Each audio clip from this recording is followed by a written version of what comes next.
था।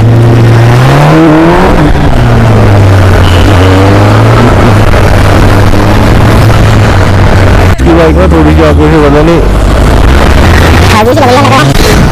वो देखो भाई कैसे जा रहा है भाई। और अभी तो रुको, क्लाइमैक्स अभी बाकी है।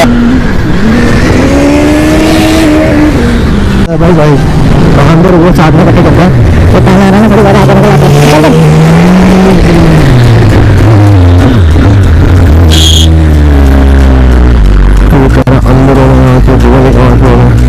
भाई हमारी एक टन का पेट्रोल खत्म हो गया। वैसे यहाँ पे पास